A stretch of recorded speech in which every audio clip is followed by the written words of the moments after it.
and your community. This is the Sam Laprade Show on CityNews. 101.1 FM and 1310 AM. Thank you so much, everybody, for joining us. As Deborah indicated, this is a special show today, marking National Day of Truth and Reconciliation. Today, we are opening the show up to hear from Indigenous people. You're going to hear from lots of different people today. Today, although I do a lot of talking on this show, I'm hoping to do the majority today of listening. We're going to start with Saul Mamaqua MPP for MDP. Hello, Saul. How are you today? Good morning, Sam. I'm doing well. Saul, this is a day that, of course, has been recognized September 30th as Orange Shirt Day for a number of years. Today is even more special for us today. Walk me through what today's like for you, Saul. Today is, certainly a day to reflect of our on the children that never came home, the children that went to school, and also the survivors that are still struggling with the intergenerational trauma that has been, that we have faced, and to honor, to remember, to mourn, to cry, but also to stand up for hope and change. Beautifully said, Saul. Remind us the area that you represent at the Ontario Legislature. Yes, I'm in northwestern Ontario. The riding is called Caillou, representative of about 68% of the riding is First Nations, and all the way up to the Manitoba border to the Hudson's Bay. So it's the biggest riding in Ontario. 294 square kilometers. Wow, what an incredible area that you represent. Some beautiful country there, absolutely. So we know that today, as we mentioned, is, of course, National Day of Truth and Reconciliation. We know that the federal government has provided this to be a day off for federal workers and federally regulated sectors. We know that the province of Ontario did not provide that same day of reflection, and I'm wondering what your thoughts are on that, Saul. I think it's a very big mistake on behalf of the Ontario government that holds the power today, and it was an opportunity to make change for hope. And it would have been an opportunity to be able to, bring people together.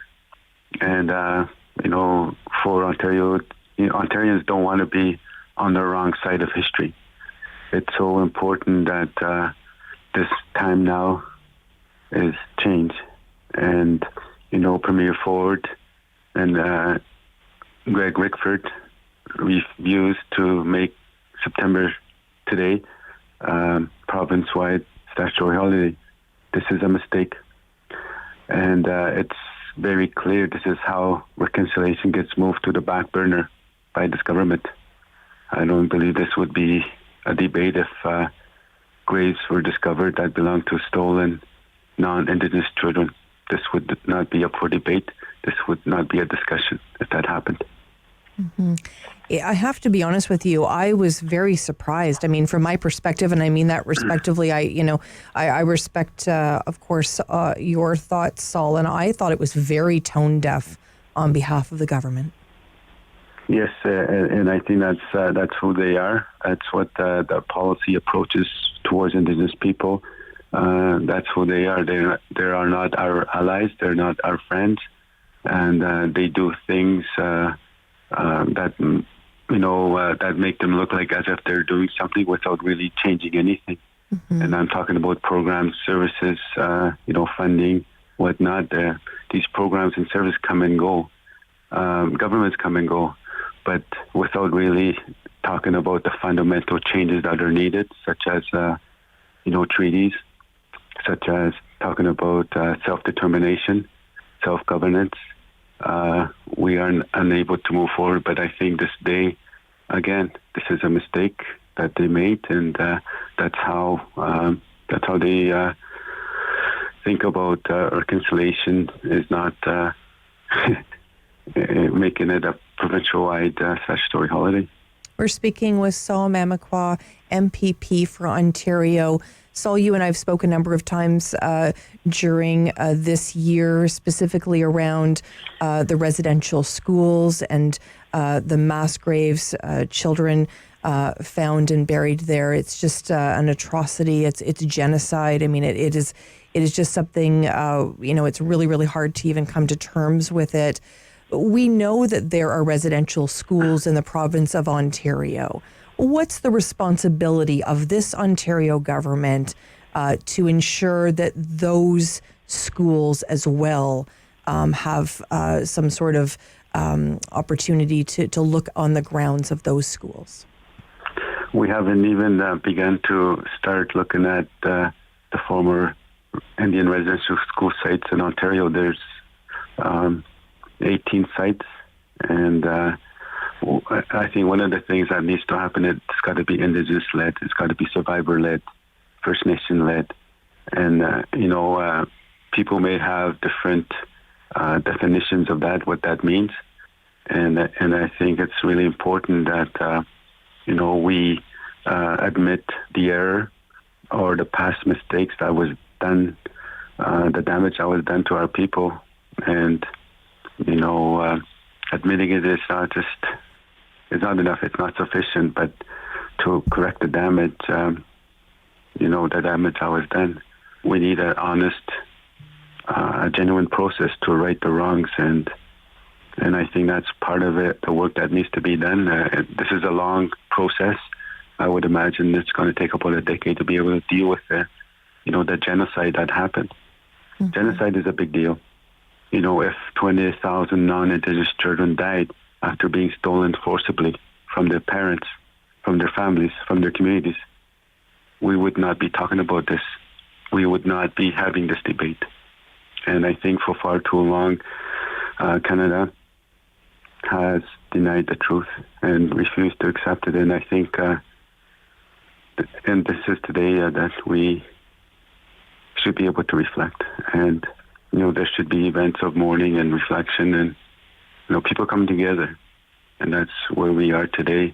And the greatest wounds of wounds for Indigenous people was taking our spirituality.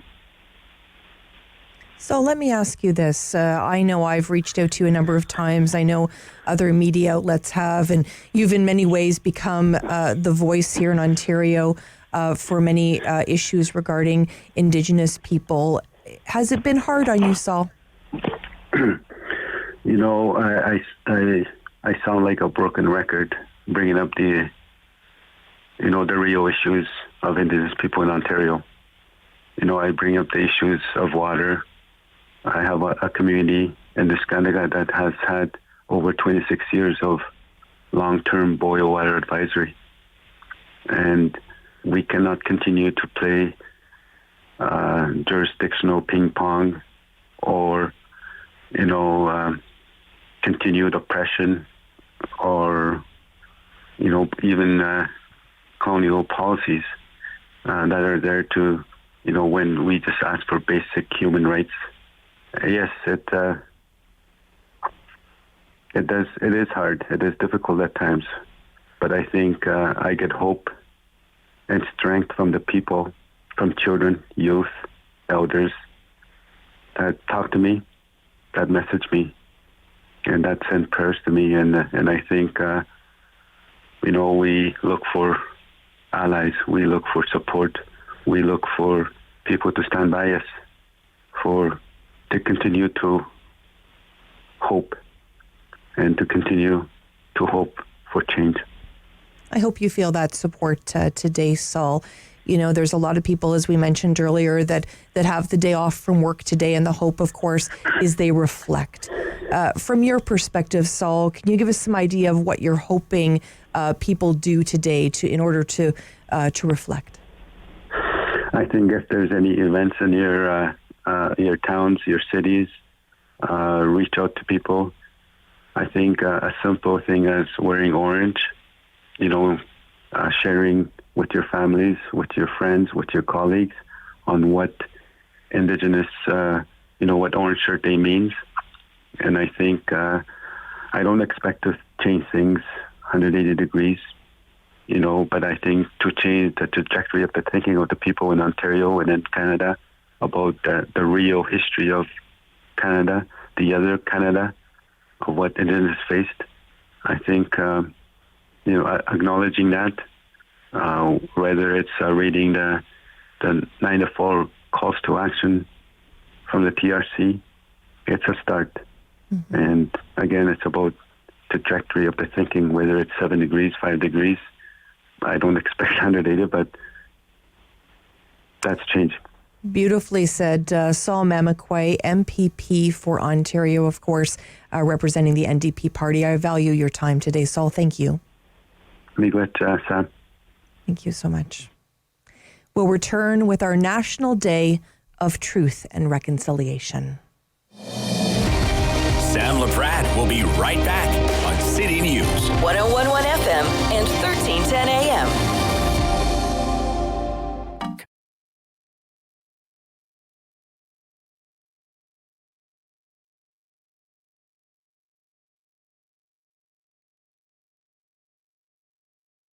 My name is Pamela, Caillou. I'm a local artist. I'm Métis, and the heritage derives from Algonquin and Huron background. That comes from way, way back from the 1600s. I was trained in school classically, like we studied the masters like Picasso, Michelangelo, Van Gogh, and so you'd have to say it's quite different, my style.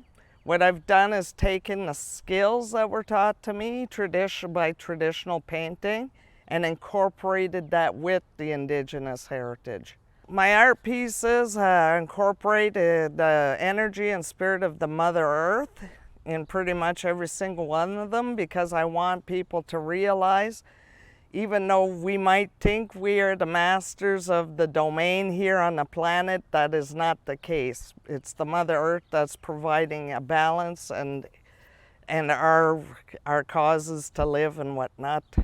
And it's just to always see her and remember her and respect her. Well, I try to keep my style different because there are like a handful of Canadian artists that are really well known, like Norval Morrisseau and whatnot, but it's been done. So I kind of want to stay away from the pack, and that's what makes my artwork a little more unique. But at the same time, if you're looking at it, you do know it's Indigenous, and you do know it's the woodland style. I usually start by coming up with an idea, which would be, let's say, 4 days. Well, it depends what's inspiring me at the time. It could be a lot of trees, it could be water, it could be the medicine wheel. I would choose a subject and try to really incorporate what it is I want people to see from that.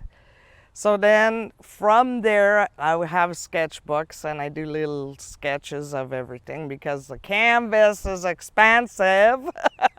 So you don't want to start something and have to throw it away.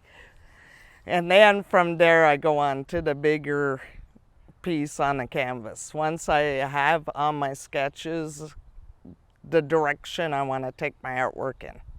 I chose a lot of vibrant colors for the pieces because if somebody is willing to make the commitment to have my piece of work in their home, I would actually like them to come home after a long, hard day, and some days aren't so great, to look at something that's very joyful.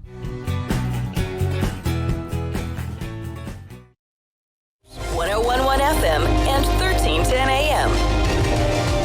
Thank you so much for joining us for our special show recognizing the National Day for Truth and Reconciliation. My apologies. I wanted to reach out to a woman by the name of Paula Reynolds Hall and have a conversation with her today. Hi, Paula. Good morning, Clay. Paula is originally from Newfoundland and is Mi'kmaq, and it's really important to have you on the show today, Paula, because I think you've done an incredible amount of work in terms of bringing attention to today. You're the creator of the hashtag 30 on 30 campaign, of course, an advocate for children, a high school principal, a new mom, and you are also fighting cancer, Paula. I have followed your journey. Thank you again for joining us today. It's my pleasure.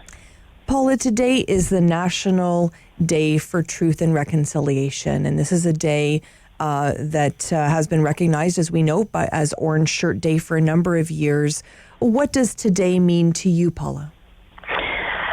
So, as you may know, in the calls to action, the 94 calls to action, the 80th call is to create a day to honor those victims of Indian residential schools and those who were able to survive residential schools, but also those many children who didn't make it home, who were murdered or who died but were not, brought back to their families.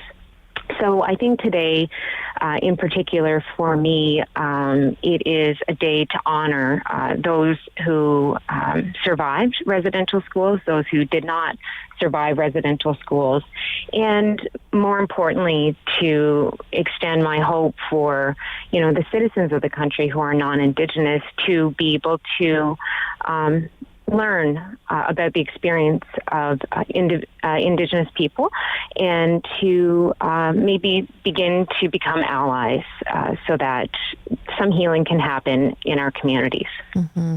And as an educator, Paula, I just thought it was really interesting to reach out to you today because, of course, I know you're on leave right now as a high school principal, but really, as you said, this has been your focus is to ensure, children are aware, and you've been an advocate for children.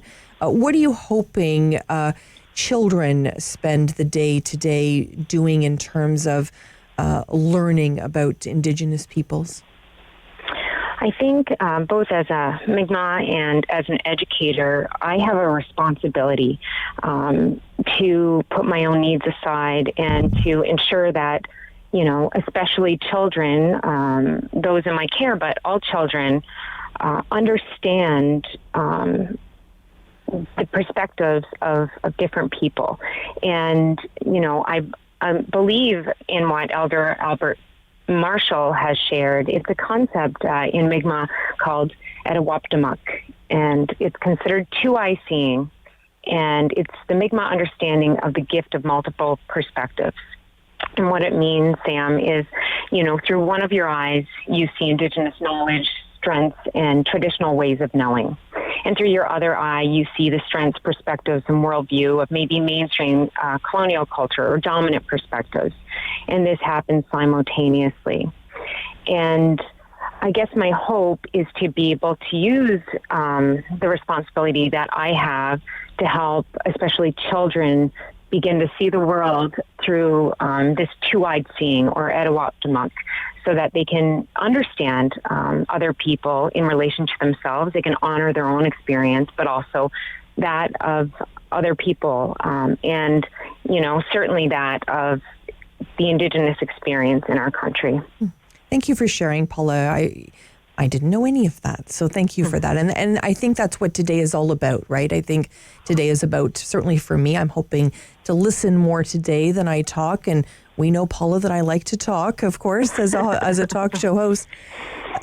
Paula, I think also your perspective as a new mom is an interesting one. And we know that you're really in the battle of a lifetime right now, also with cancer and taking that on. What's it been like for you, Paula? Well, I'm coming up on a year of my original diagnosis with cancer, which is diffuse large B-cell lymphoma, subtype aggressive, stage 4. And I spent the last 11 months, in this incredible fight and journey. And my diagnosis happened 4 weeks after my baby, Bennett, was born. And so I think for anyone who has experienced cancer and who's been through the journey and the treatment, you begin to understand and appreciate things a little differently. And maybe you begin to think, if today's my last day, what is my legacy? What will I leave behind? What will people learn from me, and what will they remember? And certainly, if you're a parent, you can relate to that in terms of your children. If they don't get to know you, if they're not old enough to remember you, what is it that they'll get to know about you and hopefully be proud of?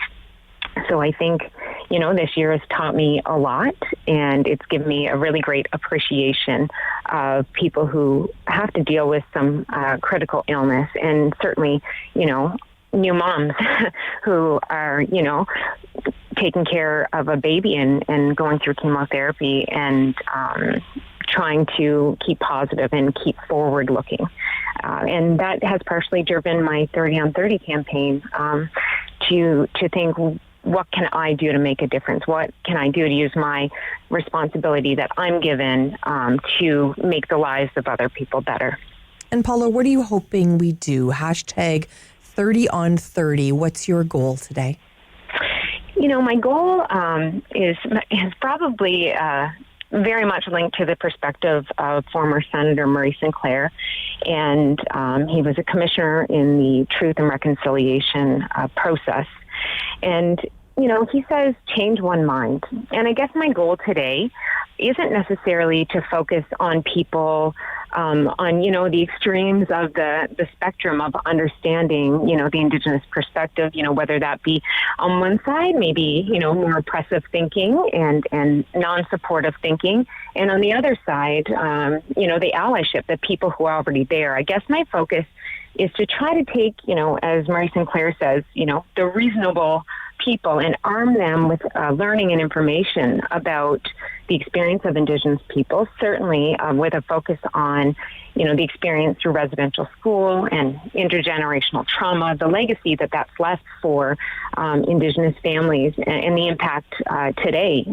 Phyllis Webstad, the originator of Orange Shirt Day, she's only 54 years old. This is a very much now issue, and I think today I'm hoping, specifically with the donation of $30 to an Indigenous organization today, which is September 30th, is that after today, when people take off their orange, perhaps, and go back to, work or their life, that those organizations, those grassroots Indigenous organizations, perhaps we'll have a bit more resources to move forward to support Indigenous communities. And I think that's what I'm asking today, is that if you have the means to be able to donate, $30 to an Indigenous organization, that I encourage you to do that. And that, perhaps that carries that organization forward. And for some people, that is a lot of money.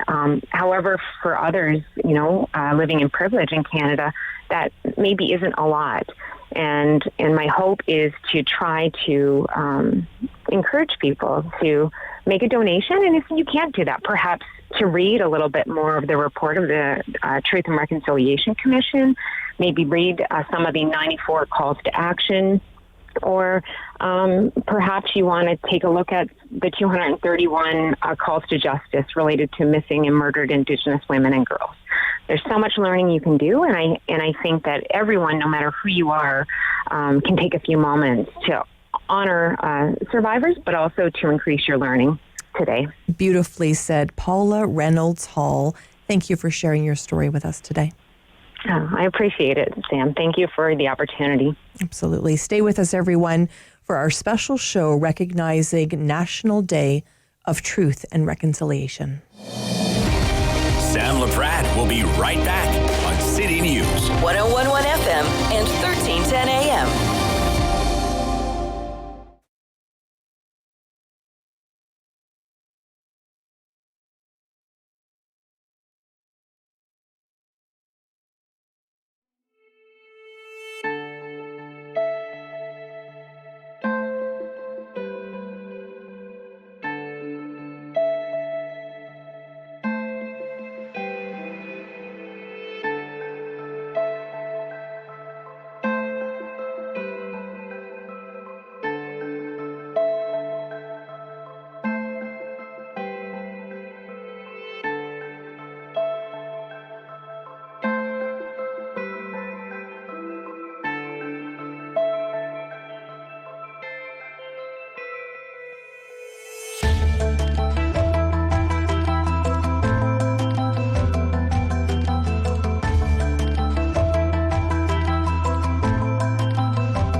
I'm blessed to be married to someone who is a scientist and spent a lot of time following what was happening over in China ahead of time. So he did give us the heads up that this was coming. Not that we believed him right off the bat, but when it did happen very, very quickly, we were prepared. We had hand sanitizer and we were set up to not close our doors. So we locked the kitchen down at Wellington Street, but we left this kitchen open. We put in protocols immediately. We only allowed our very small crew of 4 or 5 people in at the time. No deliveries were allowed to come in or out of the building without, they just weren't allowed in and out of the building. So we met them at the loading dock and had very strict protocols in place right away. We had masks and hand sanitizer and the whole thing. So we're very lucky from that perspective, and we're able to, learn as we went, as far as doing small, individually packed caterings, the frozen soup program, food for the Ottawa mission. So we didn't have to close the kitchen and then learn how to reopen it. We just were able to modify and shift as we needed to. Because of our partnership with the Ottawa Mission, we were able to very quickly help support them. They were able to send us some product and some supplies, so it wasn't a burden on our business, and we were able to supply the staffing and the packaging to help produce that when they needed it the most.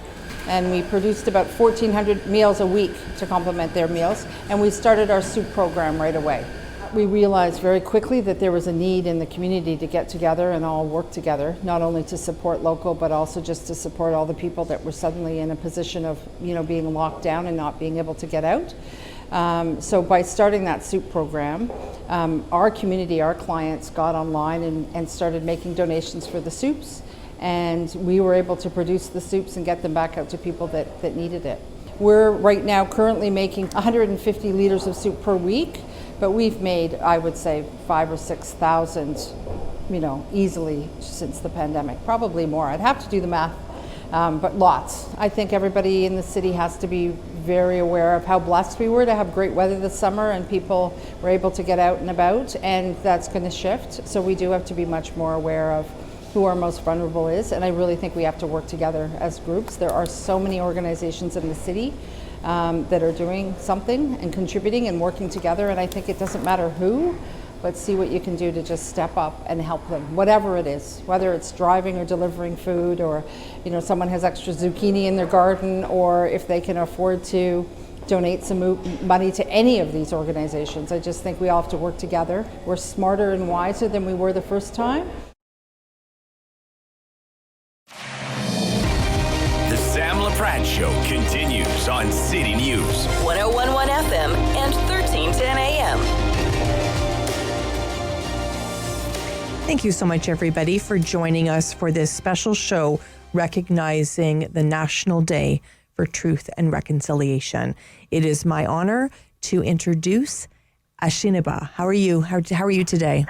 Hey, I'm great. How are you? It's great to have you here today, and we know that you are an incredible musician. You just played RBC Blues Fest, which was incredible, and I loved all your photos, and you seemed to really enjoy that experience. Yeah. It was an honor to be able to be invited to play there and share a stage with a lot of really great Canadian artists. Is it an opportunity for you to share about your Indigenous heritage as well? Yeah, I was able to share some songs and some stories, from an album I'm working on right now, which does directly kind of talk about, my family history and my history. And walk me through a little bit of that, because I know that there are some stories from your grandfather that you're hoping to share with all of us. Yeah. So, I guess to give it some context, at the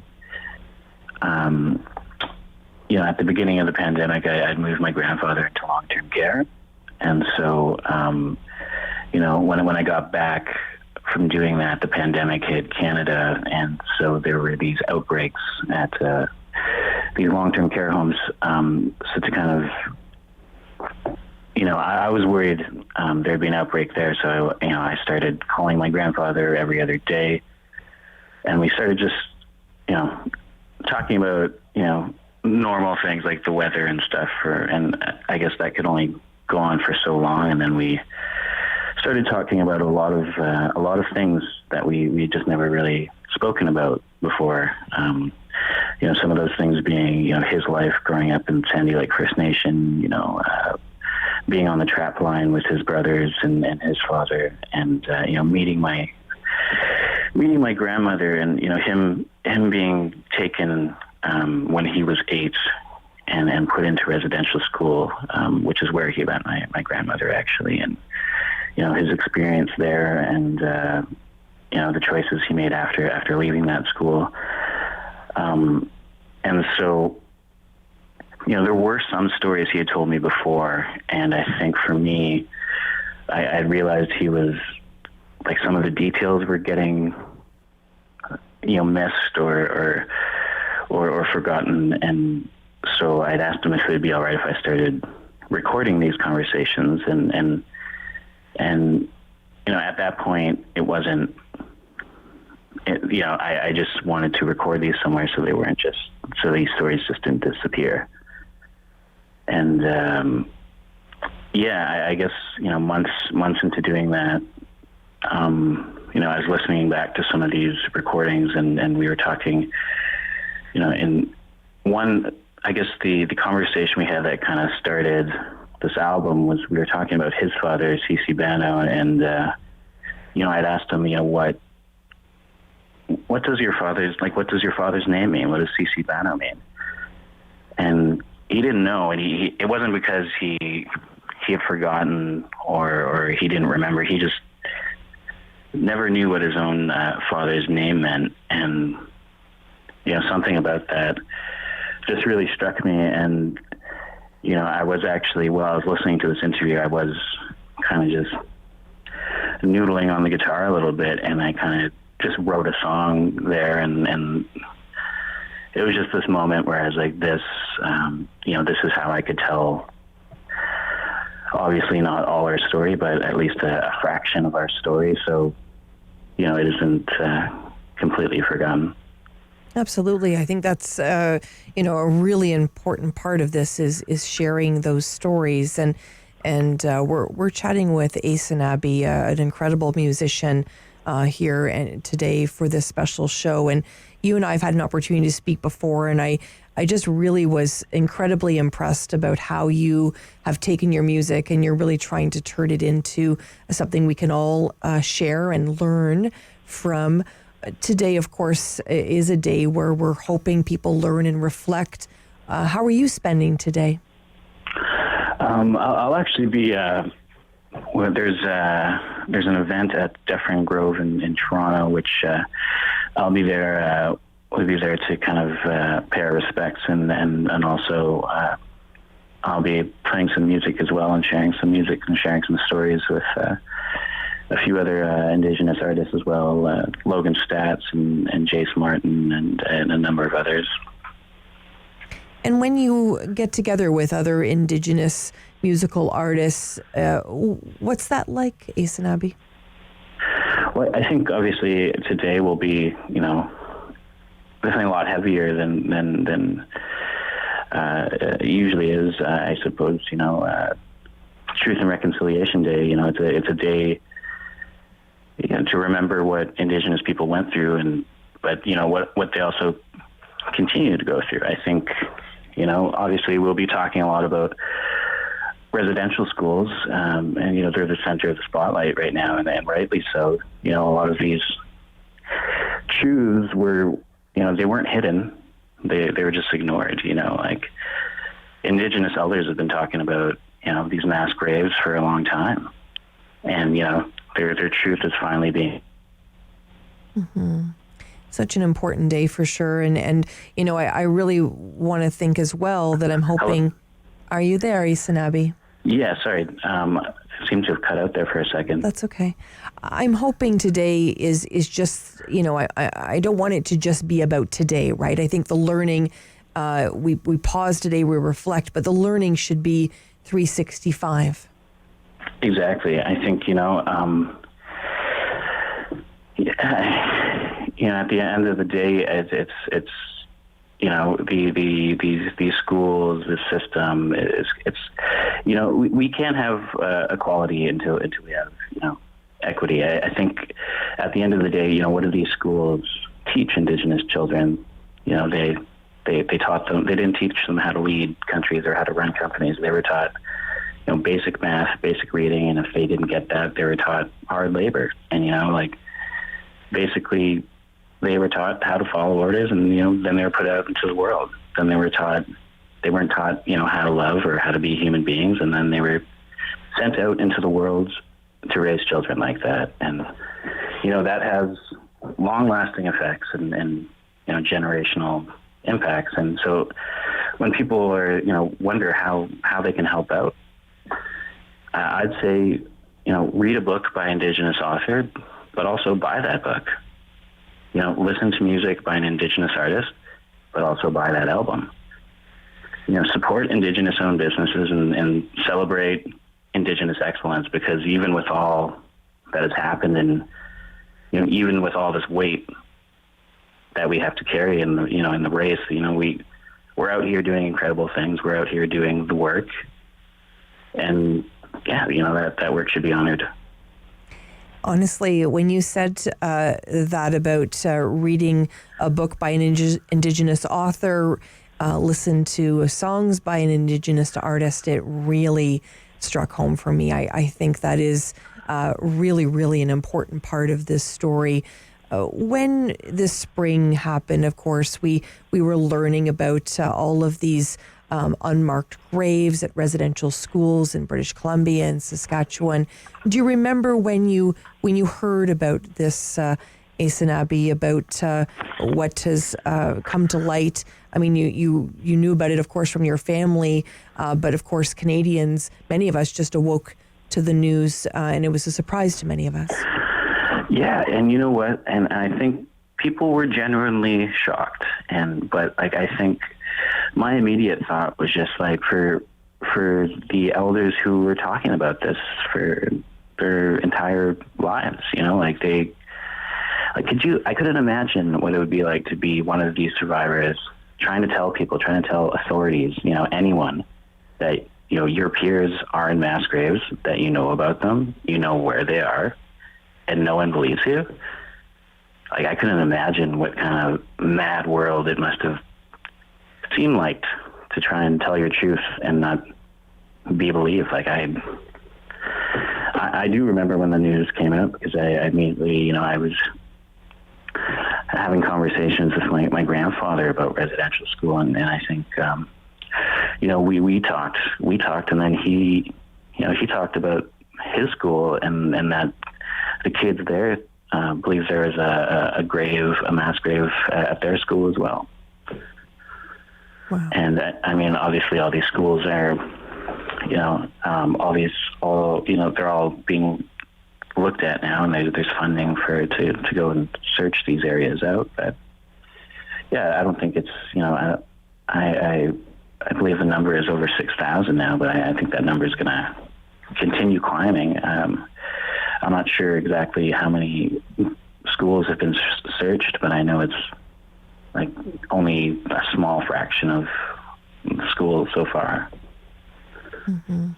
It's absolutely heartbreaking. And, to your point, a lot of those schools have yet to be searched. We spoke a little bit earlier with an MPP, Saul Mamaqua, about the 18 schools here in Ontario that have yet to be searched. So once again, sadly, this story is not over. I have to ask you, you referenced a little bit earlier about learning about your grandfather and, of course, his father, and about what his name meant. I have to ask you, Ashiniba, what does your name mean? Ashiniba is actually my family name. Ashiniba is the westernized version of Anishinaabe. So half my family are Ashinabis and the other half are Anishinabes, and it means the people. And when you took that, sorry, go ahead.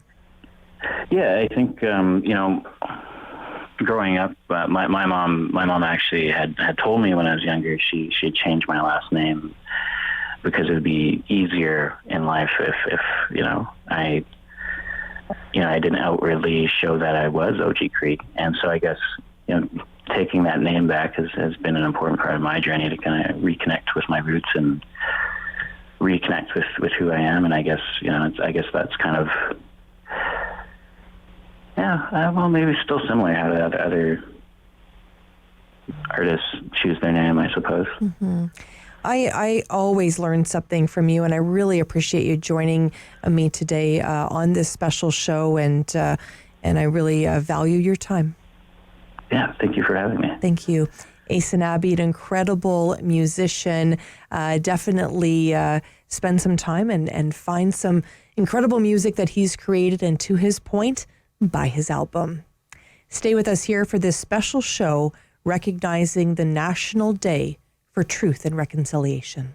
Sam Laprade will be right back on City News. 101.1 FM and 1310 AM. Tim.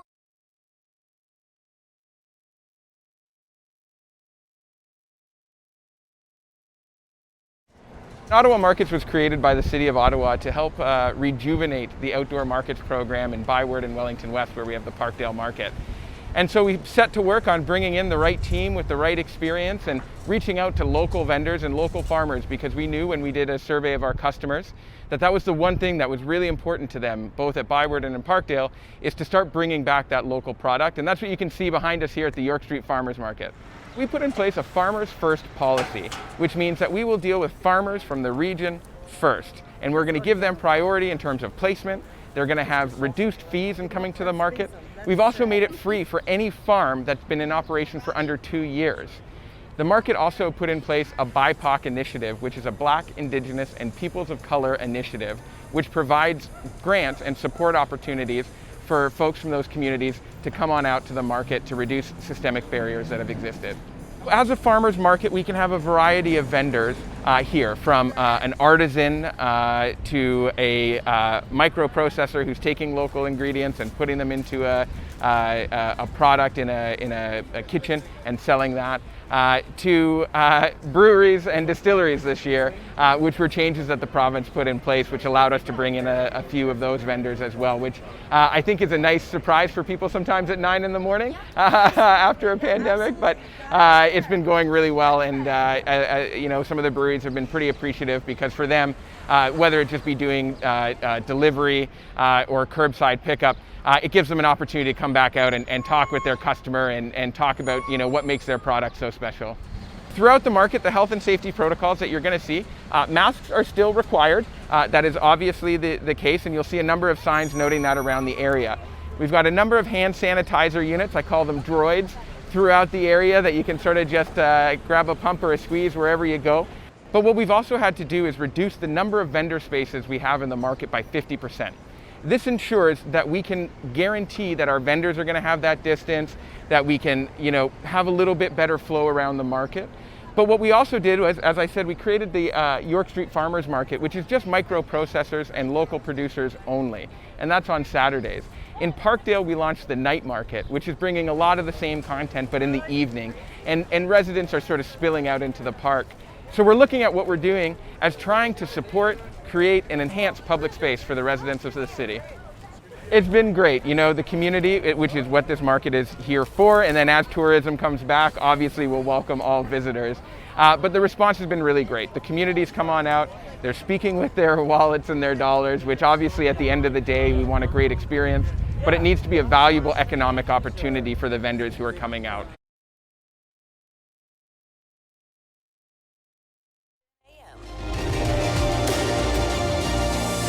Today is all about learning. Today is about reflecting. And I wanted to speak with someone who I have the pleasure of speaking with usually in the month of June. But it's a nice treat to be able to speak with her again today. And that is Trina Mather-Simard. Hi, Trina. Hello. Trina is, of course, the incredible founder of the Solstice Indigenous Festival. And Trina, this is a very important day in our country. How are you spending today? Unfortunately, I'm spending today working, but still trying to make the time with my family to spend some time reflecting and that on the importance of today. But yeah, like probably many Indigenous people, I'm still working today. Were you hoping to have had the day off, Trina? I don't know if I would consider it a day off, but I do think it's unfortunate that some of the provinces haven't agreed to honor the day and to make it a holiday beyond the federal, or not a holiday, but a day off beyond the federal. But we have lots of important work underway, and so for us, we needed to push forward. Absolutely, and you are one of the hardest working people. Honestly, you do some incredible work in this country. Let's talk about the Solstice Indigenous Festival that takes place in June. For those that may not be familiar, give us a bit of a taste. Absolutely. So we have been running a free Indigenous festival that, of course, was live up till 2019, growing each year. We really try to be reflective of the diversity of Indigenous cultures across Canada. So having First Nations, Métis, and Inuit, traditional knowledge keepers and artists, and really just kind of creating a space where we can share our culture and where Canadians can come and, learn a little more and just really start to get to know their Indigenous neighbors and gain a greater understanding. You do such a wonderful job. I've had the pleasure of speaking with chefs that are involved and musical artists, and it really has been a great learning opportunity for me as well. Trina, you have some exciting news coming up. We certainly do. Part of why we're busy and working along today is we have a big announcement coming out tomorrow on October 1st. And part of it is that we're launching, we've always done this one event in the summer. Of course, Solstice had to go virtual for 2020 and 2021. So we're introducing a new series of smaller events that are a little more COVID protocol friendly. As with Solstice, we were getting 50,000 people when we were live. So this new seasonal series gives kind of a smaller, more intimate group an opportunity to visit what's going to be an Indigenous working farm and support a lot of small Indigenous businesses, farmers and makers and artisans, and meet our new Ojibwe spirit ponies. And yes, we're really excited. We're launching our first event October 16th. And then there'll be, so that one is our Tawagi, which is autumn. And then we'll have a winter and early spring one as well. Wow, it's incredible. I thought you were busy before this announcement today. It certainly is going to keep you busy year round. It is. We normally get a little bit of, downtime after Solstice, but, we're just so excited by this opportunity and, just continue creating a space to, be able to build up the small Indigenous businesses, but really create a space to, welcome all Canadians to come and learn and support. And it really is incredible. I know one of the wonderful things that I've seen you do over the last number of years, Trina, is really bring people together. You have lots of different partners you've worked with. Who would you like to sort of highlight today as being a great partner for you? Well, I think our newest significant partner that's tied to our announcement tomorrow is the National Capital Commission. So I encourage everyone to watch, for that announcement and information. And, we just continue to explore ways to build on our existing partnerships. One of the things that we're doing within the upcoming event and for all of the events is an activity along that's supporting the Legacy of Hope. So Legacy of Hope is one of the national, charities and organizations that are educating about the residential schools. And so we have an activity that allows people to engage and kind of leave their thoughts on reconciliation and the path forward. And, give some donations if feasible to Legacy of Hope, and they're providing some great public resource information. So, each event we do is a great opportunity to just build on and explore those partnerships and figure out how to connect them into the event and the community. Trina, I've always been so impressed on how you've brought children into this conversation as well, ensuring that the next generations are familiar with the culture of Indigenous people. You've got very creative, especially from a virtual perspective, different craft kits, etc. Why is that such a focus for you, Trina? For me, I really just feel, I think, an unfortunate part of all of our, growing up and learning in the school systems in Canada has been, missing some of that key truth to our Day of Truth and Reconciliation. And I think we really have an opportunity with the future generations just to come from a place of greater understanding. And, I think that children are ready for the truth and, can accept it and, I think can build a stronger, country, a stronger Canada going forward with that truth and that knowledge. Mm-hmm. And so for us, it's always been really important to, reach the students through Education Day like we do with Summer Solstice, which was, just incredible this year. We had, I think, over 500,000, students and teachers log into our events. And so we continue to try and build that, both with local families that want to, kind of increase their knowledge and support, but also through the school system. And Trina, when you started this festival a number of years ago, and you've seen it grow, of course, the silver lining is virtually that so many people have been able to connect with it. What's your dream? Have you thought 5 or 10 years in the future? Oh, things are changing so much. Honestly, I think that, our new endeavor and our new project that we're embarking on this year probably would have been my 5-10 year dream. It, came together quickly for us. And that's really, having a space and a place where we can reconnect our community with the land and, be able to share that land with the community. And I think that's, the best way to share with all of Canada who we are, because it is through that connection to the land. And for people looking for more information on a number of the initiatives we spoke about today, where should we send them, Trina? Well, we would send them to our website, and actually tomorrow should be live with a lot of new information that we hope engages people, and that's indigenous-experiences.ca. Amazing. I really value the opportunity to speak with you today and share about these initiatives. And, you're just somebody in this community that has really opened up the eyes of many, many people. And for that, we're very grateful, Trina. Well, thank you very much. Miigwech. Thank you, Trina Mather-Simard from the Summer Solstice Indigenous Festival. She is somebody that is really leading the way in many ways.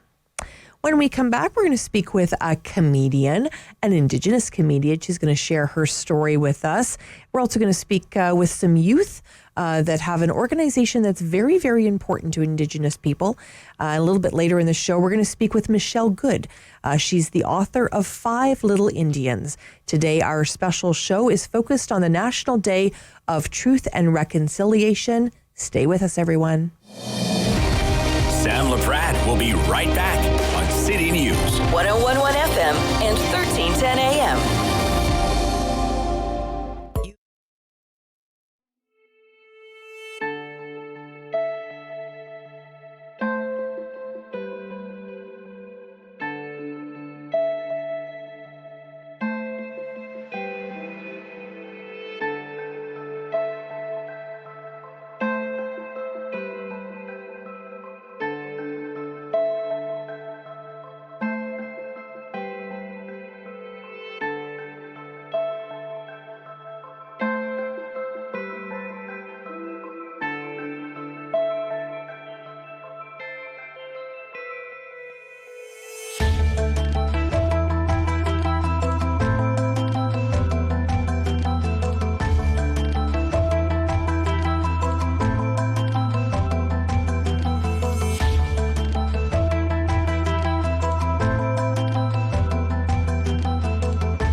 an old-fashioned traditional grocery store. You're going to find a butcher, okay? You want a steak cut a certain way, you're going to get it. You know, there's flour piled in the warehouse. There's mixers on the floor. There's flour on the floor. The bakery is rented out to Frank Nicolo. It's him and his son come in at night. They mix the dough, they roll the dough, and they bake the dough. It's not the traditional frozen and thaw and put it in the bin, okay? It's made from scratch 7 days a week. It's probably the only bakery left in Ottawa that does that. You know, then customer service, you know, we're big on that. The cashiers, the deli, you're not, if you ask for something, they're not going to point, it's an aisle number 7. They're going to bring you there, okay? If you have too much groceries out, we'll take it out to your car. You know what I mean? There's nothing we don't do for our customers. And we evolved around our customers. They would come in and say, you know, can you try getting me this? You know, can you get me this? So that's how we built the lineup we have now, okay? So we have a lot of unique items that someone that came over to, you know, live in Canada hasn't seen this particular product, but we sourced it and we have it for them that, you know, like something they used to have as a kid. We have a lot of those unique items, a lot, you know, from like all over the world.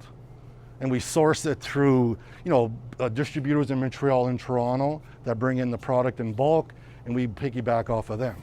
Probably the largest European deli in Ottawa. We sell lots because people buy lots. It's nothing really complicated about that. You know, we turn over a lot of product. You know, we package it properly. We buy, and we're always consistent. You know, you're always going to find, you know, Cuddy turkey breast, you know, San Daniel mortadella. You're always going to get the same brands. We don't flip back and forth to save 20 cents. It's always the same brands, the last 29 years. Best sandwiches in town. It's simple. It starts off with fresh bread every day baked in the store.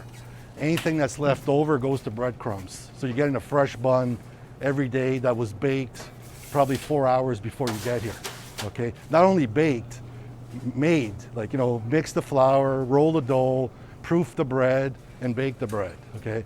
Then all the ingredients come right off the shelves.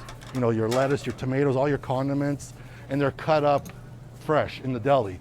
Not like the big, you know, corporate restaurant chains that your lettuce comes in shredded in a bag, you open it up and you throw it in the bin. You know, takes, you know, 2 or 3 days to get here from California. How long is it in the bag? The big difference is like making a sandwich at home and you don't have to do the work. It's really what the trick is, and using the freshest ingredients possible.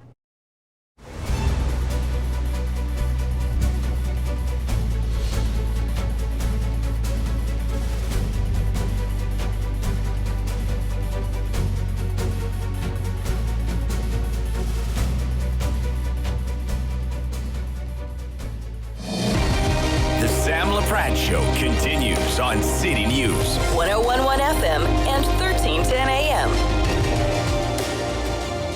I'm Sam Laprade. Thank you so much for joining us today. As Deborah mentioned, this is a special show today geared to reflection, geared to learning. And we are recognizing the National Day for Truth and Reconciliation. We've had a number of guests join us and a number still to come. And first up is Stephanie Pangowish. Hi, Stephanie. Ani, good morning. How are you doing? I'm so glad you joined me today. I have been following you. You are awesome. Aw, Jimmy Gretsch, thank you very much. Incredible. Stephanie, tell me why it's so important as a comedian, as an Indigenous comedian, that you share your story. Being an Indigenous person, I've always been taught to be a proud woman, you know, be proud of my language, be proud of who I am, where I come from. And I didn't learn how to share my story until I got older. And when I've seen a lot of the other women in my community on how they are so proud and so intelligent and are really, you know, really use their culture and how they speak about themselves and how we're moving forward and have a lot of humor. I was like, man, these women are badass. I love them. And that's where I learned that I need to be able to share stories too, to be able to continue with our oral ways of sharing, our historical ways of sharing, through oral history. Absolutely. And I really value what you bring to the table, because I think this is an opportunity. We need lots of different ways for people to learn. And I think your, the way that you sort of share your stories, it certainly brings attention. Oh, yeah, absolutely. And I just realized I said oral quite a bit there in that last little part. We're gonna move on, Stephanie. Keep going, girlfriend. But yeah, I think this is really one of those opportunities for you to share your story and be heard by, maybe, to be honest with you, I'd love your thoughts actually, by audiences that maybe aren't hearing in other ways. Oh, yeah, for sure. Comedy is definitely one way to be able to connect with people from different cultures. Definitely humor. I am so excited when I get to be able to present in front of people from all different kinds of backgrounds, because on so many different levels, we want to be able to understand each other, but how do we talk about it? And so that's what I usually try to consider when I'm creating my comedy for people that are Canadians in general. Mm-hmm. So, and it's great too, because people will come up to me after shows and will ask me more questions. And I do my best to be able to share my resources with them. I've been asking, and that's great. I really appreciate that. I've been asking all of our guests today, really, how are you spending today? I've decided that I am going to share a little bit more of my, of what I know. I don't know a lot, but of what I've known, or what I know, to a young group of youth this afternoon. I'm hoping that it'll help spark another generation of keeping our history and culture afloat, not culture, but history afloat in a current context, because in so many ways, our history has been not forgotten, but kind of not told as often as it could be. So with the younger generation coming up, it's definitely important to be able to plant that seed within their mind so that they can continue thinking and seeing how they can support Indigenous reconciliation within our communities. We're speaking with Stephanie Pangowish, an Indigenous comedian. Stephanie, give us a sense. What will you share with them? I will definitely share the importance of what Orange Shirt Day is, what it represents, and definitely talk about how important humor is in our culture. I love speaking about our people. I love speaking about how humor is one of our superpowers, and I love to share all the neat things, our worldview, our culture, our history, as much as I can within a short period of time. Mm-hmm. But anything that can help them with understanding who we are and not what has been portrayed about us will be, definitely a goal of mine for this afternoon. And Stephanie, we know from a lot of comedians, people that have shared their stories, a lot of the humor does come from a place of trauma, a place of, of challenge for comedians. Do you think those stories are the ones that people tend to relate with the most, especially when it comes to your particular story? Yeah, definitely. There's a reason why I can relate to a lot of Indigenous people across North America. We make lots of jokes about oppression, about what we've experienced. We do have jokes that demonstrate our livelihood, whether it's poverty or, social issues or things that we've experienced from racism or things like that. It's a common theme that we experience in our day-to-day lives. And so it's definitely those traumatic experiences, that they're coming out in different elements, I guess, within the community, and we get to make fun of it. And that's why you'll hear some really big anti-laughs whenever you go down to First Nation communities. And, you know, I think it's really interesting, Stephanie, because so many people are finding different ways to learn. And I think, you know, if you're in a comedy club and maybe someone's not expecting to hear an Indigenous comedian, I mean, I would think your goal would be that they take a little bit of that and then maybe learn through an author or through music or through history and really trying to take it to the next level. Am I right about that? You are right on about that. We say right on, Scorn. That's what we say. I like it. I like it. Because I think that's, you know, this is a time for all of us to really reflect and learn. And believe me, if I didn't have to do any talking today, I wouldn't. I really want to listen today, and I really want to learn. And I hope Canadians, especially those Canadians that you know have the day off today, that have an opportunity to really spend a lot of time, and for Canadians that are working today, finding moments to. We had a musician on a little bit ago and talking about, you know, listen to the music but buy the album, read the book but buy the book. Of Indigenous peoples, and to your point, you know, if an Indigenous comedian don't just watch you on YouTube, show up at the comedy club. Exactly, for sure. Buy those big beaded earrings. Let's talk about your beading. I'm amazed, first of all. I have to find a way to order a pair from you because they are absolutely gorgeous.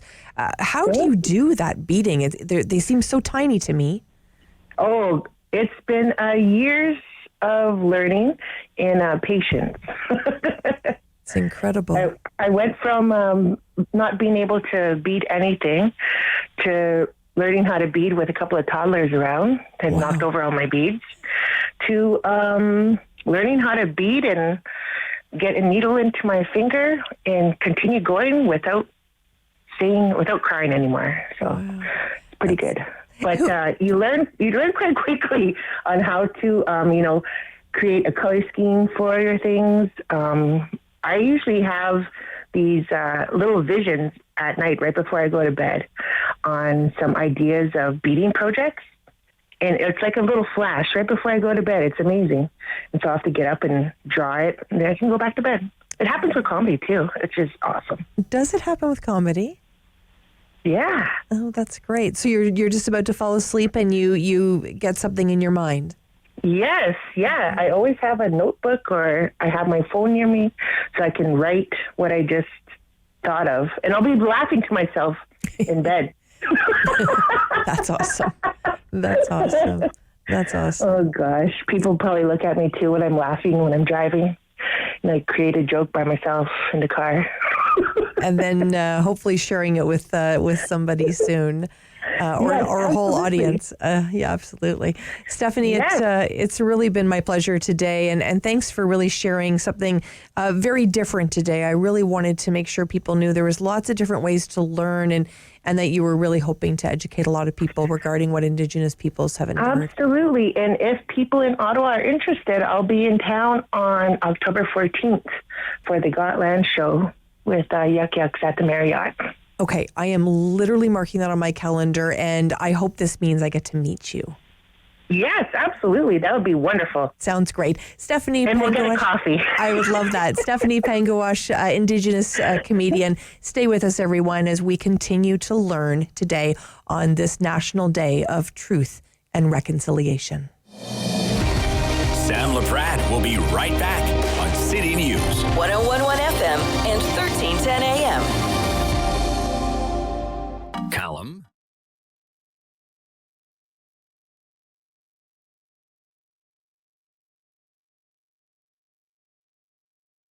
My name is Pamela, Caillou. I'm a local artist. I'm Métis, and the heritage derives from Algonquin and Huron background.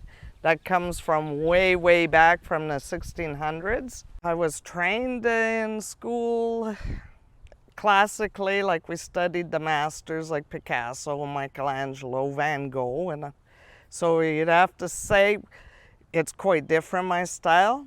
What I've done is taken the skills that were taught to me by traditional painting and incorporated that with the Indigenous heritage. My art pieces incorporated the energy and spirit of the Mother Earth in pretty much every single one of them, because I want people to realize, even though we might think we are the masters of the domain here on the planet, that is not the case. It's the Mother Earth that's providing a balance and our causes to live and whatnot. And it's just to always see her and remember her and respect her. Well, I tried to keep my style different because there are like a handful of Canadian artists that are really well known, like Norval Morrisseau and whatnot, but it's been done.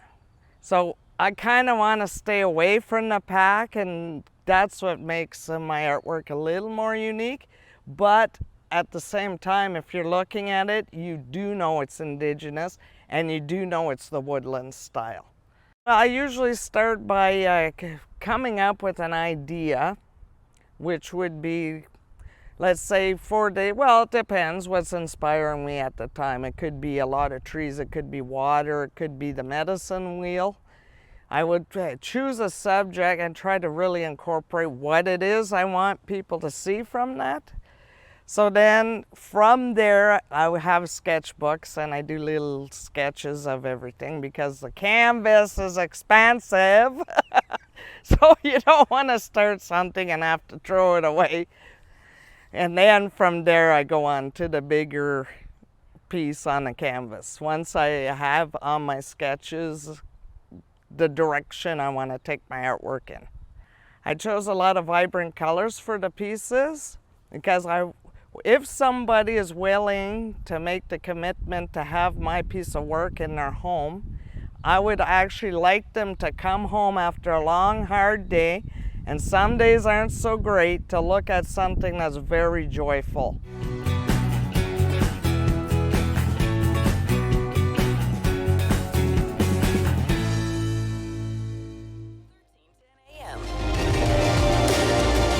Today we're speaking with various people about truth and reconciliation. And it's a joy to bring to the show Gabrielle Fayant from A7G. How are you, Gabrielle? Hi, I'm good. Thanks for having me today. Thank you so much for being here. Tell us what A7G stands for, Gabrielle. For sure. So A7G stands for Assembly of Seven Generations. And we are an Indigenous youth nonprofit, really grassroots organization that operates mainly out of Ottawa. We do all kinds of things, from like land-based programming to language revitalization to peer-to-peer support, supporting mental health crisis, and just supporting Indigenous youth in any way we can. Gabrielle, how did it all start?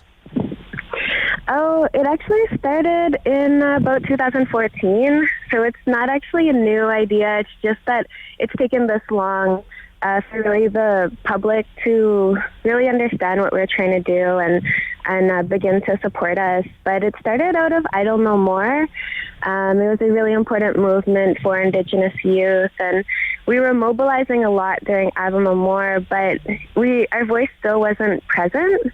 So that was what myself and my peers at the time, we really wanted to amplify Indigenous youth voices. It's so important. And I know that your location, you have food and clothing and different cultural pieces for people to visit you. Walk us through how it works, Gabrielle. For sure. So on Mondays, we have a marketplace. And so our marketplace, like you said, has traditional foods as well as canned foods and, just necessities that you need just to live a good life. We also have clothes, as well as jewelry like beadwork and some traditional items like that. And the way it works is that youth will come by and trade for different items. And trading for us is very different than going to a store and buying something. So it's not like a tit for tat kind of system. It's really about your intentions, your energy, and sometimes a trade is bigger than what you can offer, and vice versa. So it's always like a fluid kind of relationship. It's not just one interaction or transaction, but it's an ongoing relationship and community building. That sounds beautiful, Gabrielle. Tell me a little bit about your story. Yeah, so I'm originally from Alberta. My family comes from one of the 8 land-based Métis settlements called Fishing Lake Métis Settlement. And like many Indigenous folks, I've had to leave my homeland due to trauma. A lot of it is a legacy of residential schools due to displacement and things like that. And so I found myself in Ottawa in traditional Algonquin territory, and I've had to call this my home away from home. And even though I'm able to go back home, I have that privilege. I really love Ottawa, and the host nation, Algonquin folks, have been so great, and the land here is so beautiful. So I also come from several generations of residential school, day school, industrial school, convents, survivors of those institutions. And I'm really thankful that, my relatives survived so I could be here today. Gabrielle, do they share stories with you? See, that's the thing, is a lot of us didn't know our parents or grandparents or aunties and uncles' stories, because a lot of them were silent for so long. And I don't blame them. The traumas they experienced, like, you don't want to talk about the traumas, because it opens up wounds, right? But, thankfully over the years, they've been able to feel more comfortable to share those stories. So they're slowly coming out, and they're pretty brutal, though, when they come out. It's really, really tough to hear some of the stories that my aunties have about those schools, and so it's pretty brutal. I'm so sorry, Gabrielle. I there's no words, and I'm so sorry that your family has experienced that, and of course, the atrocities over a century more to Indigenous peoples in this country. It's really what today's all about, is reflecting and learning. I'm hoping that people are spending the day, really trying to find information so that they can be more equipped and compassionate moving forward. How are you spending today, Gabrielle? I'm actually at the Beechwood Cemetery. So A7G has been helping organize some reconciling history tours, as well as Project of Heart tours. We're showing some videos that have been created by the Caring Society. We also have some action tables. So, we're teaching folks about the history. We're correcting the history so that it shows the true history, but we're also asking folks to do some action after they leave. So it's been really nice, actually. There's been a lot of folks that have come by, and it's really great to see more and more Canadians willing to open their minds and willing to listen to the truth of this country. A little bit later in the show, actually, we're going to be speaking with Nicholas McCarthy from Beechwood Cemetery and Cindy Blackstock, First Nations Child and Family Caring Society of Canada. Awesome. Yeah, they'll have some more great things to share. For sure. Gabrielle, I understand that you're looking for new space for your organization. Yeah, so the thing that people don't really realize about A7G, because we have such a cool social media presence, a lot of people think, we got it all figured out and we must have lots of funds. But the reality is we're super grassroots.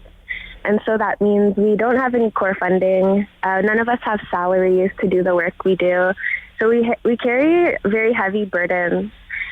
And with that being said, we also don't really have much access to spaces.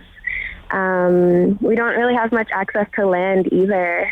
And it gets really challenging always to find land that we can use and also use in a traditional ways. There's always a little bit of strings attached whenever we find a piece of land or a space. And so we just need a space for ourselves. that we can trade in a safe way, that we don't have to worry about discrimination or any of those kind of barriers. So that's what we're really looking for a lot of the program that we're doing.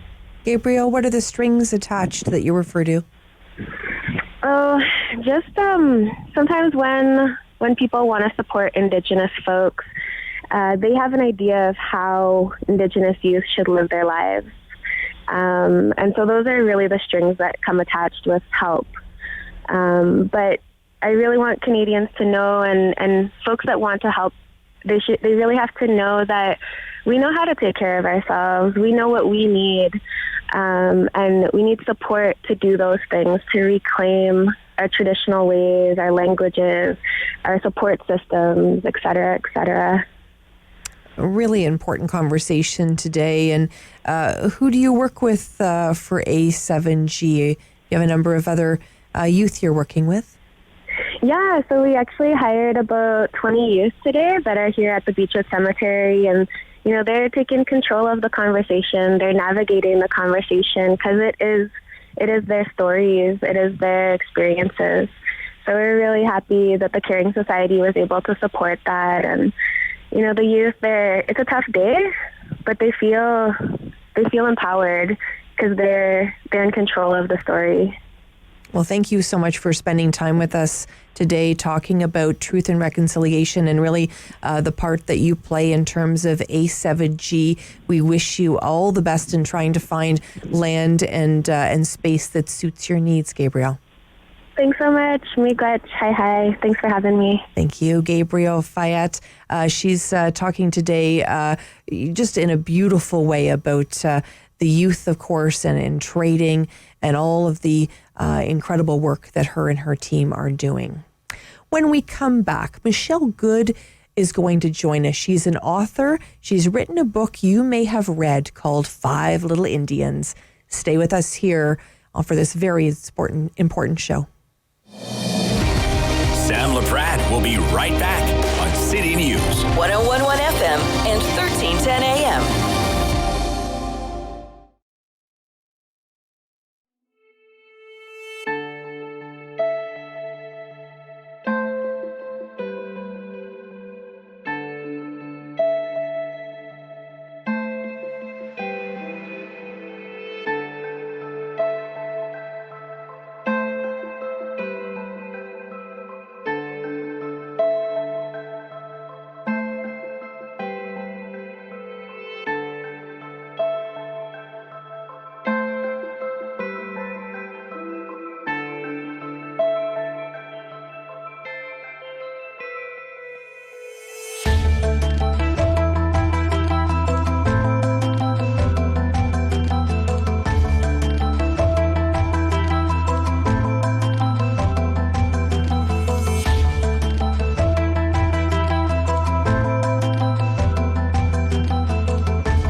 Ottawa Markets was created by the City of Ottawa to help rejuvenate the outdoor markets program in Byward and Wellington West, where we have the Parkdale Market. And so we set to work on bringing in the right team with the right experience and reaching out to local vendors and local farmers, because we knew when we did a survey of our customers that that was the one thing that was really important to them, both at Byward and in Parkdale, is to start bringing back that local product. And that's what you can see behind us here at the York Street Farmers Market. We put in place a Farmers First policy, which means that we will deal with farmers from the region first. And we're going to give them priority in terms of placement. They're going to have reduced fees in coming to the market. We've also made it free for any farm that's been in operation for under 2 years. The market also put in place a BIPOC initiative, which is a Black, Indigenous, and Peoples of Color initiative, which provides grants and support opportunities for folks from those communities to come on out to the market to reduce systemic barriers that have existed.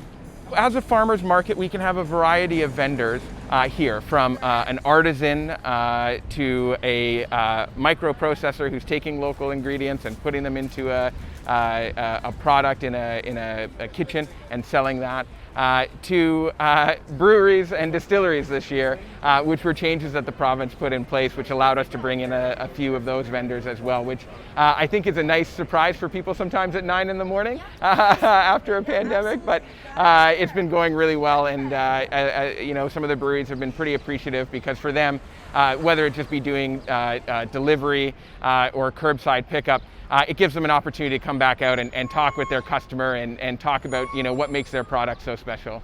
Throughout the market, the health and safety protocols that you're going to see, masks are still required. That is obviously the case, and you'll see a number of signs noting that around the area. We've got a number of hand sanitizer units, I call them droids, throughout the area that you can sort of just grab a pump or a squeeze wherever you go. But what we've also had to do is reduce the number of vendor spaces we have in the market by 50%. This ensures that we can guarantee that our vendors are going to have that distance, that we can, you know, have a little bit better flow around the market. But what we also did was, as I said, we created the York Street Farmers Market, which is just microprocessors and local producers only, and that's on Saturdays. In Parkdale, we launched the night market, which is bringing a lot of the same content, but in the evening, and residents are sort of spilling out into the park. So we're looking at what we're doing as trying to support, create, and enhance public space for the residents of the city. It's been great, you know, the community, which is what this market is here for, and then as tourism comes back, obviously we'll welcome all visitors. But the response has been really great. The community's come on out, they're speaking with their wallets and their dollars, which obviously at the end of the day, we want a great experience, but it needs to be a valuable economic opportunity for the vendors who are coming out. The Sam Laprade Show continues on City News. 101.1 FM and 1310 AM. Welcome back to our special today on Truth and Reconciliation. It is my pleasure to welcome Michelle Good to the show. Hi, Michelle. Good morning. Michelle is an author, and Michelle, you wrote an incredible book called 5 Little Indians. Walk me through this book, Michelle. Well, it's a book that tells the story of 5 residential school survivors, and it focuses not so much on their time in the school, but how their lives unfold after they leave the school and the challenges they face in even trying to establish a very modest life, given the tremendous burden of psychological injury that they carry leaving the school. So their tales are braided, and they come in and out of each other's lives over the course of almost 50 years. Wow, So it's incredible. A big, long story. For sure. And I think that's a really important point, Michelle, because these are long stories. I mean, they go back many, many years. We know over a century that Indigenous people have been obviously struggling in this country. We know that there are many, many stories to tell. Was this your way of sharing the stories so that people could get to know a little bit about what people had gone through? Well, it was, and I had been threatening for years to write a book. I hadn't decided, until I started what it was going to look like. But just, from a deep sense of frustration and exasperation, that people just could continue quite innocently to ask, why can't they just get over it? So I wanted to respond to that. I wanted to give people a visceral entree into the lives of survivors and what they had to face once they left those places. Michelle, have you written anything else prior? Well, I've been writing my whole life, really. I was, one of those funny little kids that, picked up writing really quickly as a way of communicating and observing and, considering the world. But in terms of publishing a novel, no, this was my first novel.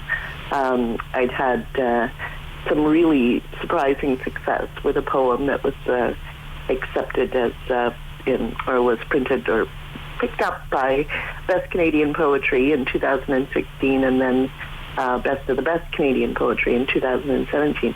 But I've been writing all my life, but, this is the first venture into published fiction for certain. And this book, of course, released in 2020. The timing of this book was really important for Canadians, Michelle. Well, and sometimes I feel that the timing of this book was divinely inspired. There are aspects of this book that I changed just at the very last minute to include, the repatriation of a child who died of tuberculosis at the school. And that child was, in fact, a real living child. That child was my mother's friend, and my mother watched her hemorrhage to death from tuberculosis in the residential school. And when, the graves, the unmarked graves in Kamloops were, the information about that was released by the Kamloops band, I was just stunned, actually, by the timing. Not by the fact, because we've known about it forever, but by the timing, yeah. Mm-hmm. Absolutely heartbreaking, and I think, as you're so rightly pointing out, so many people knew about it for forever, and then many Canadians just learned of the atrocities this past May, and I think this is an opportunity for many of us to really learn today. Today is a day of learning, Michelle. That's my hope. That is my great hope, is that non-Indigenous Canadians will take the opportunity of a day away from work to really begin to accept responsibility for their own education. There are so many resources that are available now with respect to the history of the schools. If you want to, all of the archives are online. You can find basically anything you want to know these days, and it wasn't always that way. And so that's what I hope. I really hope that people will take this chance to really learn to accept the truth, which is a prerequisite of meaningful reconciliation. We're speaking with Michelle Good, author of 5 Little Indians. Michelle, tell me a little bit about you and your family. Well, my mother was a member of the Red Pheasant First Nation in Saskatchewan, and she went to residential school, as I indicated earlier. But she fought. She was a force of nature, this one, and she fought and fought and fought to be able to go to public school, to not have to go to residential school. And she had just won her battle, and the first week of school was discovered to have contracted tuberculosis at the residential school, and subsequently spent 3 years in a TB sanatorium. But long story short, she continued her campaign to get an education, which was illegal at the time for Indigenous people to get an education beyond grade 9. And ultimately, with the aid and support of various organizations, ended up training as a nurse and a midwife in New Zealand. Wow, what an incredible story, Michelle. Well, yes, and this at a time when we still had to get passes to leave the reserve. What year would that have been, Michelle? This was in the 40s. It was right after the Second World War. And when did you lose your mom, Michelle? 2000, year 2000, January. What do you think she would have thought, Michelle, about this award-winning book you've written? Well, I think that she's very satisfied. I feel that quite strongly, that she feels that her story has been heard, which is, of course, my hope. that other survivors, and I hear from survivors from time to time about how they can relate so deeply to the characters in this book, and I think my mom would feel the same way. And when you were writing the book, did you ever think at any point in time of maybe somebody that would be picking up that book? Who were you writing this book for? Well, that's such an interesting question, because in some ways I was writing it for me after many years of working in Indigenous communities and many years of working with survivors, and in a way it was deeply cathartic to me. But primarily, I wanted to just put a true story out there so that perhaps, on one hand, non-Indigenous Canadians would be able to access a deeper understanding of this truth, this horrible, ugly truth, and that Indigenous people and survivors could see themselves and feel that they were heard, feel that their truth is out there. So for a lot of people, I guess. It's incredible, Michelle, because you've won so many awards, and I mentioned a little bit earlier an award-winning book, and I sense that you're almost amazed at that, and you probably haven't fully accepted that. Well, I mean, I've accepted it because people keep telling me, but it's very surreal, and it so far exceeds what I thought this little book would do. I thoroughly expected that it would do respectably, but that it would be a niche book for a niche audience, and nothing could be further from the truth, and I couldn't be happier. So, winner of the Governor General's Literary Award for Fiction, winner of Amazon First Novel Awards, winner of the Kobo Emerging Author Prize, finalist for the Scotiabank Giller Prize, and it goes on and on and on. Walk me through, Michelle, the minute you get that first hard copy in your hand. What's that like? Well, it's a staged process, right? First of all, you get the galleys, and then you get the advanced reading copy, which isn't as pretty as the ultimate as the ultimate book, and then the final book arrives. And I remember that. I'll never forget that morning. Opening this box, and there are these beautiful, beautiful books. And it's a lifelong dream come true for me. I've always wanted to write, and the fact that I was able to, and the fact that a publisher thought that it was something that needed to get out there, I'm blessed. I'm just as thankful as a person could be. Now take me to the minute where you're walking through a bookstore and you see it on the shelf. What's that like, Michelle? Well, there hasn't been too much walking through bookshelves given the pandemic. That's true. Bookstores, but my friends and family send me pictures. So, they'll be in a bookstore, they'll take a picture, they'll send it to me, and so I have all this. I should make a little collage of all of these photographs of my book on various bookshelves. It's lovely. What an honor it is to spend time with you today.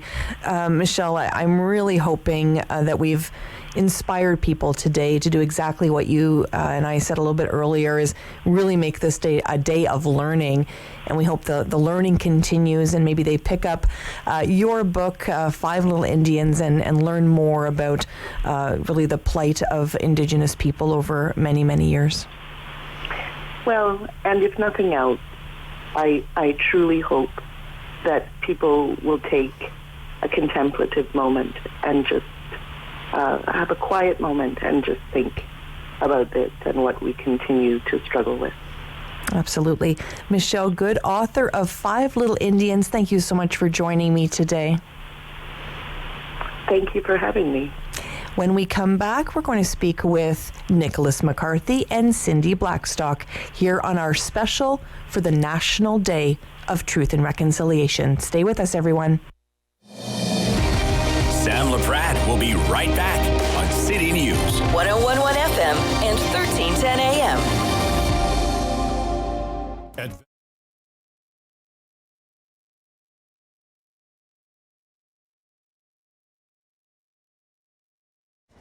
Ottawa Markets was created by the City of Ottawa to help rejuvenate the outdoor markets program in Byward and Wellington West, where we have the Parkdale Market.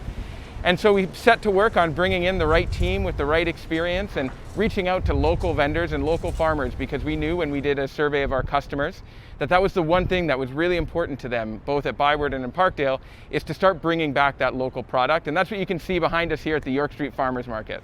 We put in place a Farmers First policy, which means that we will deal with farmers from the region first. And we're going to give them priority in terms of placement. They're going to have reduced fees in coming to the market. We've also made it free for any farm that's been in operation for under 2 years. The market also put in place a BIPOC initiative, which is a Black, Indigenous, and Peoples of Color initiative, which provides grants and support opportunities for folks from those communities to come on out to the market to reduce systemic barriers that have existed. As a farmer's market, we can have a variety of vendors here, from an artisan to a microprocessor who's taking local ingredients and putting them into a product in a kitchen and selling that, to breweries and distilleries this year, which were changes that the province put in place, which allowed us to bring in a few of those vendors as well, which I think is a nice surprise for people sometimes at 9 in the morning after a pandemic. But it's been going really well, and you know, some of the breweries have been pretty appreciative, because for them, whether it just be doing delivery or curbside pickup, it gives them an opportunity to come back out and talk with their customer and talk about, you know, what makes their product so special. Throughout the market, the health and safety protocols that you're going to see, masks are still required. That is obviously the case, and you'll see a number of signs noting that around the area. We've got a number of hand sanitizer units, I call them droids, throughout the area that you can sort of just grab a pump or a squeeze wherever you go. But what we've also had to do is reduce the number of vendor spaces we have in the market by 50%. This ensures that we can guarantee that our vendors are going to have that distance, that we can, you know, have a little bit better flow around the market. But what we also did was, as I said, we created the York Street Farmers Market, which is just microprocessors and local producers only, and that's on Saturdays. In Parkdale, we launched the night market, which is bringing a lot of the same content, but in the evening, and residents are sort of spilling out into the park. So we're looking at what we're doing as trying to support, create, and enhance public space for the residents of the city. It's been great, you know, the community, which is what this market is here for, and then as tourism comes back, obviously we'll welcome all visitors. But the response has been really great. The community's come on out, they're speaking with their wallets and their dollars, which obviously at the end of the day, we want a great experience, but it needs to be a valuable economic opportunity for the vendors who are coming out. FM and 1310 AM. I'm Sam Laprade. Today I have listened, today I have learned, and the learning hopefully continues on this National Day of Truth and Reconciliation. And it's a pleasure to welcome Nicholas McCarthy and Cindy Blackstock to the show. Hello to you both. Hello. Nicholas McCarthy from Beechwood Cemetery and Cindy Blackstock, First Nations Child and Family Caring Society of Canada. Cindy, I understand it's been a very busy day for you today at the Beechwood Cemetery. It has been. It's been so exciting to see how many Canadians of all diversities are really ready to learn the truth so that they can apply these lessons of what happened in residential schools to address the contemporary injustices. Absolutely. And Nicholas, why was it so important that Beechwood do this special ceremony that happened this morning?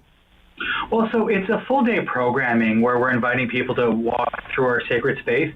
And yesterday, alongside Assembly of Seventh Generation, Indigenous youth organization, we set up 57,000 tiles representing Indigenous children that went to residential school.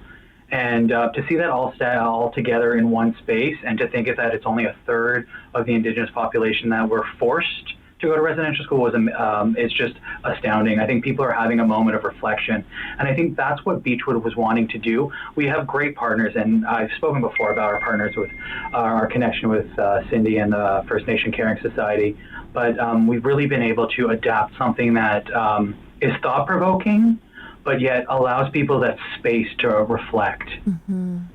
It certainly has been a challenging time, Cindy. I don't need to share that with you. You know all too well. We know that, of course, residential schools, the mass grave, children that were taken from their family, and this has just been a horrific time. On the flip side of that, the government in litigation with Indigenous peoples, has that been difficult, Cindy, to sort of balance in your mind? Yeah, when you think about the survivors and the Truth and Reconciliation Commission's calls to action, those are the survivors' work plan for the country. And if you look at what the top calls to action are, they're ending the injustices for First Nations, Métis, and Inuit children. They told their truths through their tears so their grandchildren didn't have to go through with it. So it's really disappointing to see the federal government continuing to fight legal orders to end discriminatory provision of public services to First Nations children. And yesterday, the federal court, thankfully, rejected 2 federal government of Canada appeals and demanded that they just get to work and actually make this right. And that's the right signal. Now we just need to hope that the Prime Minister and the government don't appeal that decision. Cindy, have you had an opportunity to speak with Prime Minister Justin Trudeau? No. I've sent him correspondence several times, but I've never spoken with him. I've certainly spoken with his government, and I really, if I had a message for him, it would be that this is the moment when you have a chance to make sure that this generation of First Nations, Métis, and Inuit children don't have to recover from their childhoods. You could go down in history as that. But you have to stop fighting kids in court, and you have to implement the solutions that are on the books, because these kids are really sacred, and that's what these people walking around Beechwood know. That's why they're here. Give us a sense of what Beechwood is like today, Nicholas, and what, if somebody was to go to Beechwood today, what would they experience? If I'm going to be so bold, I think it's incredible. I think we worked really hard yesterday to set it up, but if people come to Beechwood, we still have a bit of room. So if you time it right, we're hosting this until 6:30 tonight, and people are going to be presented an entire program that not only educates but shares the truth, and you get to hear the voices. Some of the A7G First Nations youth sharing their thoughts on reconciliation, what we can do to move forward, right? It's a path that we all have to take together, but the first part, and we have to stress this, the first part is that Canadians from all walks of life have to understand the truth. And the Indigenous population has been telling us the truth since the very beginning, for over, I would say, I'm going to use 7 generations, but since first landing, right? And it's time now that we actually stop and hear it and accept it, and then we can move forward. Because if you don't understand the truth, you're never going to move forward in reconciliation. And I think we're at a turning point in Canadians, or I hope we're at a turning point in Canadian society. And to think that we have a day of the Day of National Truth and Reconciliation would have been unheard of 10 years ago. And today, everyone is stopping, and everyone has their orange shirt. But I think it's more than just the symbolism of the orange shirt. It's the idea that today is the day, tomorrow is when the work actually starts. And if everybody that visits Beechwood today gets to do the work tomorrow, and how can I implement it in my office? How can I implement the TRC in my life? How can I look to support Indigenous causes, Indigenous shops, or even just share the stories that, as we've talked about, right, it wasn't in our history books growing up, and we've talked about that quite a bit, you and I, Sam. So it's one of those things. It's let's move forward, and I think that's what the youth of today, both Indigenous and non, are looking for. They're championing what we need to do next. Cindy, let me ask you this question: is it frustrating for you and the Indigenous community for it to have taken the finding 215 children buried in a mass grave in Kamloops, BC, and thousands more, and we know there's probably thousands more, to be heard? I think it's yes, but at the same time, there's the question of the opportunity to learn from that. So I'm hoping, as Nick says, that Canadians are now paying closer attention, because the survivors told the truth about the children in the unmarked graves. Some of them buried those children. They were forced to dig their graves. And for far too long, they told the truth, and people called them stories and turned away because thinking that about Canada was too confronting. But herein is the opportunity, is that we don't look away, that we tell the survivors that they're not alone anymore.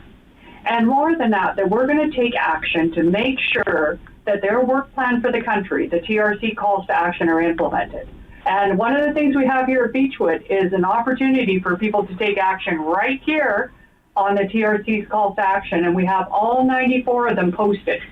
And so when you're walking through there, if you're a business leader, or if you're a member of a sports team, or if you're a member of a profession, or if you care about education, whatever your interest is, you're going to find one where you can apply your talents and get it done. Beautifully said, Cindy. Beautifully said. You know, I think today, once again, as I've said many times throughout today's show, I'm hoping today is more about listening and learning than anything else.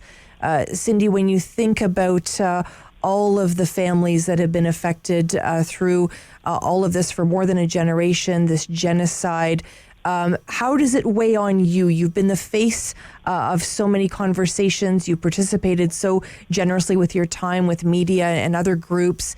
How do you sort of manage all this for yourself, Cindy? Well, I just personally feel I owe a huge debt to the survivors.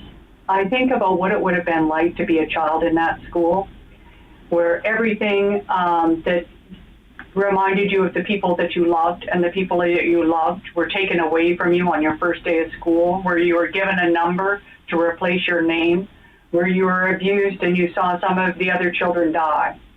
And I think of the children in those schools who remembered a few words of the language, who remembered some of the values and teachings, even though they knew that that put them at risk for more abuse, because it literally would be beaten out of them. They remembered that, so that people like me have the privilege of working with the young people today to resurface all of those rich traditions. And so I consider each of these opportunities as a small way that I can pay back the debt to those children who sacrificed so much so that we can have First Nations, Métis, and Inuit children who are proud of who they are today. But the injustice is still going on with the Government of Canada, and that's where we all have an opportunity to make it stop. We're the people of this period, so what are we going to do about it? We need to tell every elected official, regardless of party, that these TRC calls to action are important to us. They've got to be your top priority, because the next time we go to the voting booth, it's our top priority. Beautifully said, Cindy. And this is an opportunity for all of us, to your point, to take action. Nicholas, when you put your head on your pillow tonight, what do you hope the next steps will be in terms of Beechwood and the commitment that you've made today to Indigenous people? That's really not my place to say, honestly. We're working with different Indigenous allies and Indigenous community leaders to sort of figure out what the next step. We'll always be with Cindy. That's a given. Yes. Plaque plan. Let me put it that way. So we'll definitely be looking at doing more plaques and more ceremonies and more. We've done blanket exercises where you learn about the treaty and colonization through a series of blankets, and I find those very effective for visual.